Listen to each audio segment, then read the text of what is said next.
All right, good afternoon. Randy here, citizen of YouTube.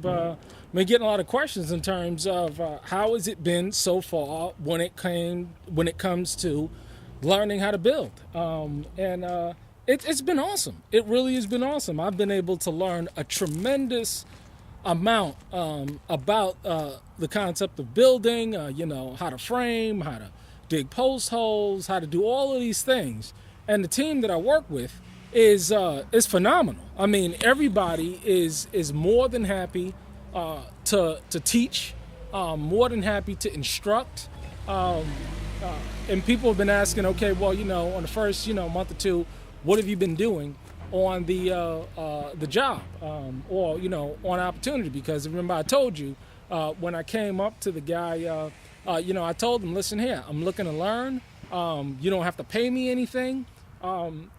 Hey, what can I do? You know what I'm saying, to help out and bring value to the organization. Of course, he gives me a little stipend for gas money or whatever, but the idea is that the information that I'm picking up off of learning how to build and learning how to do these things is truly phenomenal. But not only in addition to that, the connections that are being made, the materials that I have access to, the skill set and the labor that I've been developing has all been truly priceless. So I'm going to take you a quick tour around exactly what I do and what they have me doing.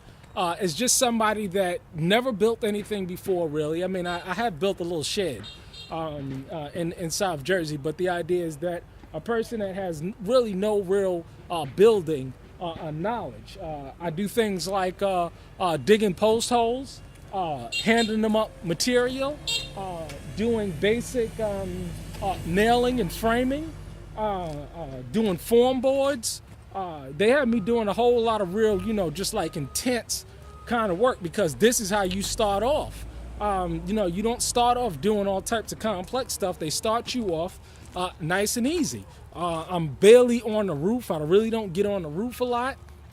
But I do get up there because I do want to learn that in time. But, the team and definitely the general contractor that I'm working with, he's very stern. You get rebuked a lot.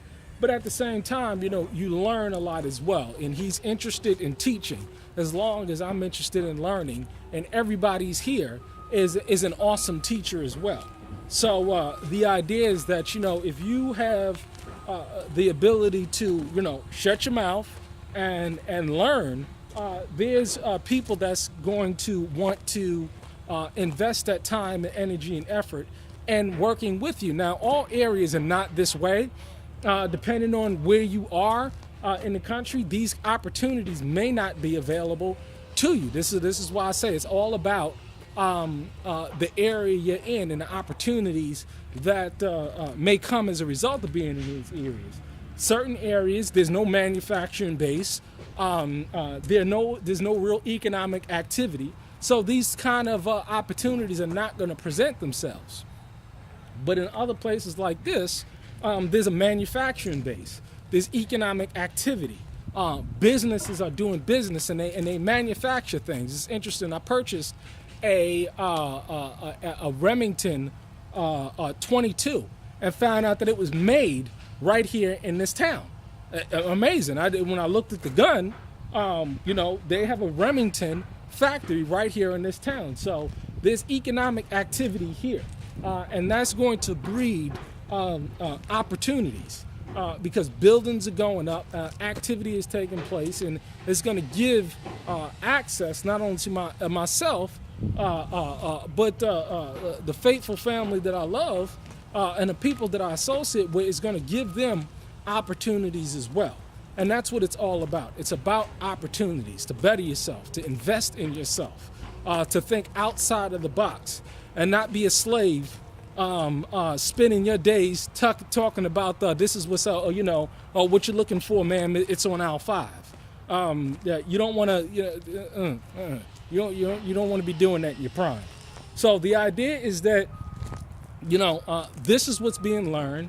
A tremendous opportunity here. It's maximum amount of flexibility. People say, I was telling somebody the other day, I'm home for lunch every day. I just go home for lunch because it's so near to the town. Now, I don't live in this town, but I live close by.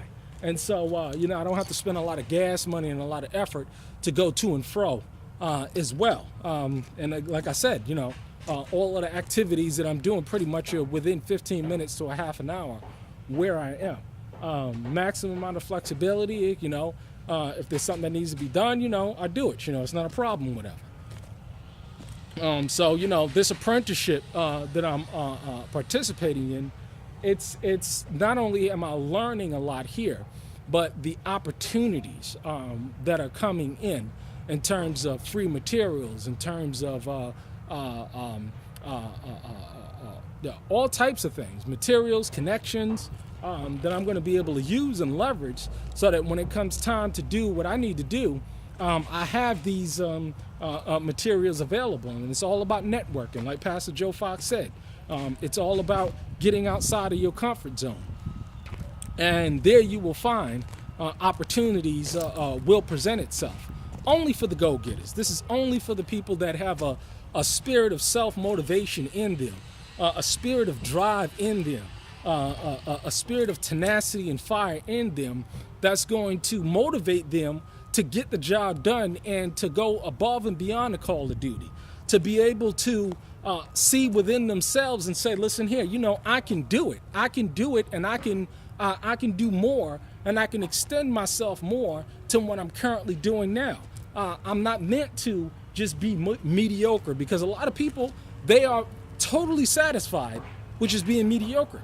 They're totally satisfied with just being a person that just clocks in and clocks out and goes home and do the wife and kid thing and then do it all over again. And before you know it, they're going to be doing that same thing over and over and over again. And their life is going to go by. And then what have you really accomplished? What kind of value, or what kind of real tangible assets and real tangible wealth that you've left behind for your children?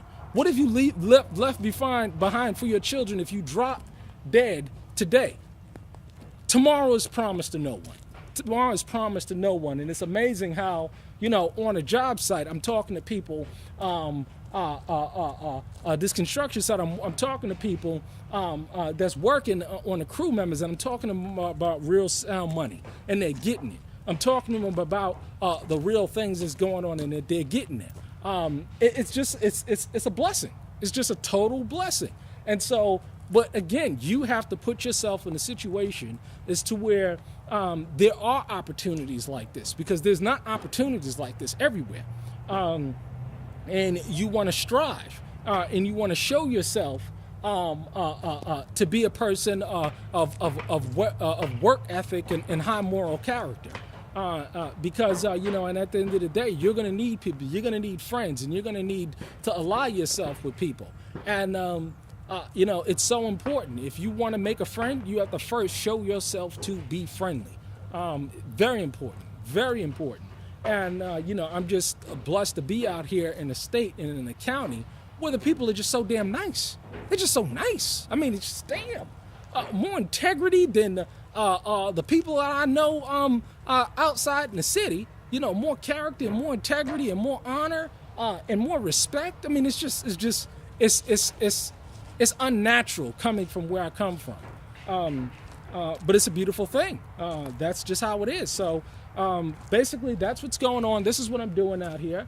And as I show progress in the basic things, I go on to other things in terms of learning and framing and trusting and moving the trust. Like, one of the trusts broke. But, hey, man, that stuff happens. It was high wind and everything, but it's a learning experience. And this is why it's such a blessing to have somebody that's willing to work with you as long as you're willing to work. So that's a quick update. Hope I was able to say something that was encouraging. Get out there and get after it. And trust me, if you work, you will receive the blessings of the labor of your hands. Shalom.